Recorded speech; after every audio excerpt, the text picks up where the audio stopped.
안녕하세요. 네. 박지원 연출했던 사람입니다. 앞 영상에서 제가 자꾸 독백이라도 대상은 외부 세계에 있다고 얘기했잖아요. 저희 입시 현장에서, 대학 입시 현장에서 입시생들의 독백시를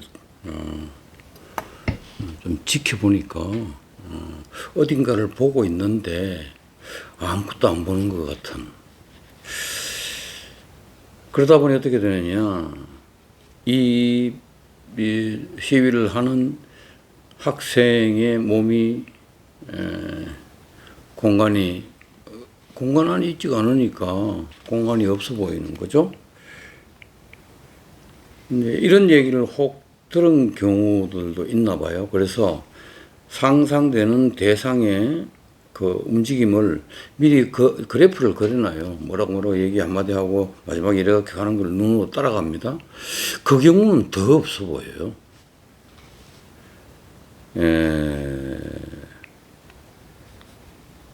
공간이 있다는 것을, 인간이라는 존재가 내가 공간 속은 아니지, 공간에 거주한다는 사실은 내 시선이나 내 인지 자체가 공간을 인식해줘야 가능한 얘기입니다. 그러지 않으면 다칩니다. 꿈도 공간이 있잖아요. 그렇게 보는 게 옳은 것 같아요. 그래서 연기는 그러면 대체 어떻게 되느냐. 그래서 첫 번째, 이렇게 정의를 내리겠습니다. 배우의 시선이 머무는 어디에서나 대상은 현존한다라고 믿어야 됩니다. 이거는 연기는 상상력의 산물이라는 것하고도 역시 다 있습니다만, 아니, 아까 그러면은 얘기했던 대상의 움직임을 미리 설정하는 거, 그 시선이 가고 있는 거 아니냐. 그것은 신뢰가 안 가요. 여전히 보는 척 하지만은, 없는데 실제로는 보는 게 아니죠. 그 그림 속에 갇혀 있는 것일 뿐이지. 오히려 배우의 시선이 머무는 어디나, 제가 지금, 제 집에 이렇게 있는 거울을 바라보고 있습니다. 그럼 그 거울이 내가 상대해야 될 대상이 돼야 되는 거예요. 그리고 우리의 시선은요, 거울을 보더라도 거울 한 점만 집중하지 않습니다. 거울 안에서도, 거울의 크기에 따라서요, 눈동자가 왔다 갔다 하게 되어 있습니다. 동공이 움직인다고요. 그러다가 어느 경우에는, 다른 쪽을 보기도 있고요. 이 말은요, 내가 거울을 봤다가 다시 어느 순간에 느닷없이 갑자기, 이렇게 다른 의자를 이렇게 봤다 그러면요, 그럼 그 의자에 대상이 있는 겁니다. 그래서 대상은 어디에나 있다고 이렇게 정의를 내리는 겁니다. 그렇다면은 독백 말고 장면 연기는 어떡할래? 이런 얘기가 나오죠. 장면 연기에서는 구체적으로 대상이 리허설 때나 이럴 때 있잖아요. 그건 또 다른 얘기입니다만, 그 대상이 나오기 전 과정도 있을 수 있잖아요. 예를 들어서 무대 위에서 핀만 나한테 떨어지고 있고, 암전 속에, 그 어둠 속에 있고, 그랬다가 갑자기 핀이 팍 켜지면서 라든지 조명이 비춰주면서, 내가 상대해야 될 대상이 저기서 나온단 말이죠. 그제서야 대상을 보는 거 아닌가? 그럼 그 전에 배우는 공간이 없다는 건가? 아니죠. 대상이 있죠. 어두움이라는 대상이 있는 겁니다. 천지에 깔려 있는 거예요. 그것을 따라가고 있을 뿐입니다. 그랬다가 대상이 북쑥 나오면은 그 어둠 속에서 솟아오르는 것이죠. 그래서 대상한테 집중하는 게 아니라, 나타났으니까 대상이 이동이 되는 것일 뿐이죠. 그래서 관심의 이동이라고 얘기를 할게요. 그렇게 되는 것일 뿐입니다. 대상 갈아타기라고 얘기를 해야 되나? 그리고 두 번째가요, 이런 의미에서 대상은 말이죠, 특히 독백에서 대상의 대체물이다. 이렇게 명기를. 이게 제가 생각하기에는요, 허구의 핵심 중에 하나입니다. 그리고 연기의 간접성을 얘기하는 것이고, 우회성을 얘기하는 것일 수도 있고요. 결국 상상력의 산물이란 것, 허구란 것을 입증하는 하나의 지표이기도 합니다. 이게 연기와 삶의 명백한 차이입니다. 아니, 어떻게 내가 지금 상대해야 될 독백 속에 있는 상대하는 인물이 거울일 수가 있냐고. 근데 그걸 대상으로 믿어라?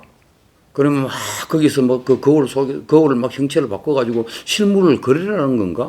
그게 아니죠. 그렇게 되지도 않습니다. 그거를 일단 봐야 됩니다.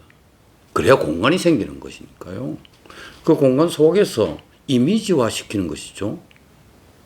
이 이미지화 시킨다는 것은, 아, 이거 해봐야 되는데, 참, 알로 떠들리니 죽겠.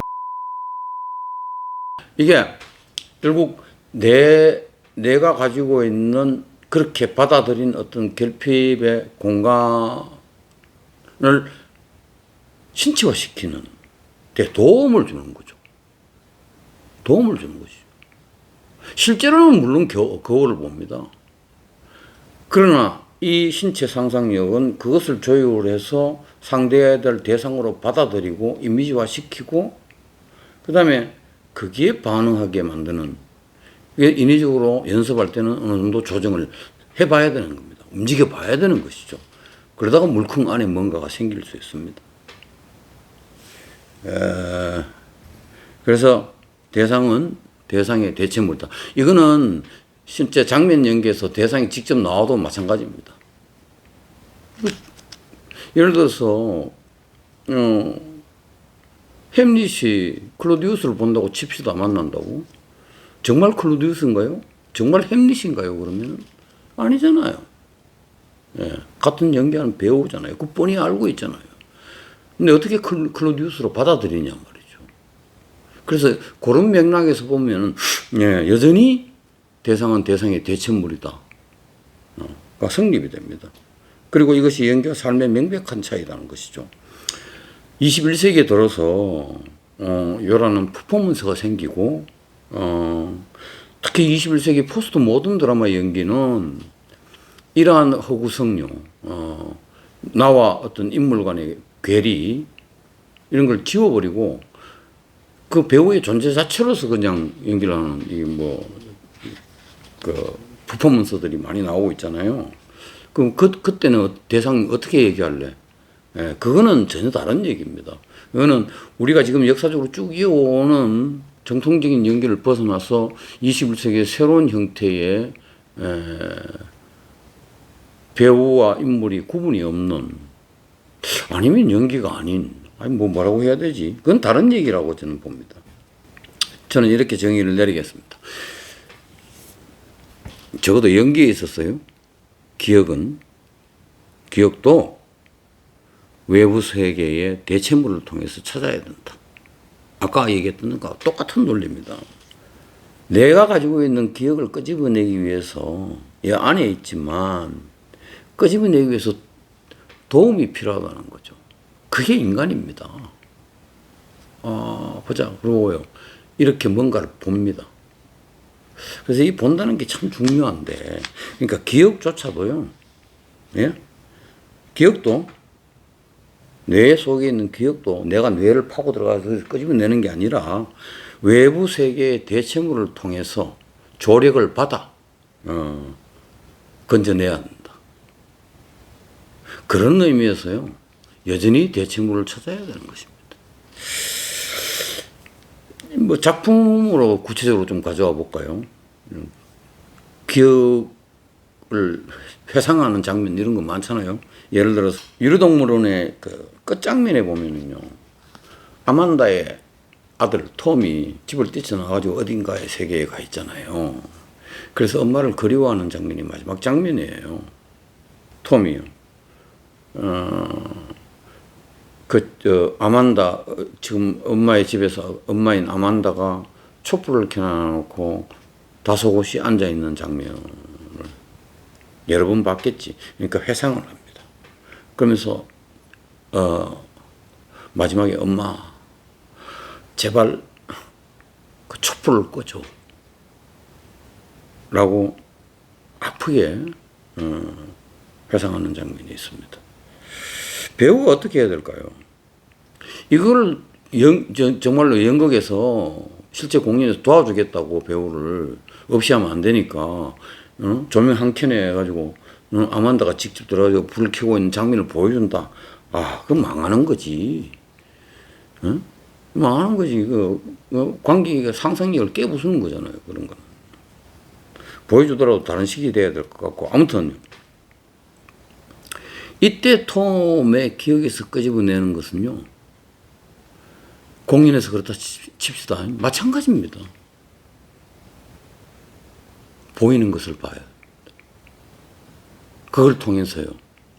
그 대체물을 통해서요. 몸을 조정하고. 몸이 조정되면서 외적으로 조정되면서 안이 흔들리고 이렇게 추적해야 되는 겁니다. 내가 믿는 바는 그렇습니다. 그래서 이 인물의 기억이라고 할지라도 하고 눈꼬리 올려가지고 자꾸 이러고 아무데도 안 보는, 눈은 뜨고 있지만 아무데도 안 보는 것 같은 죽은 시선으로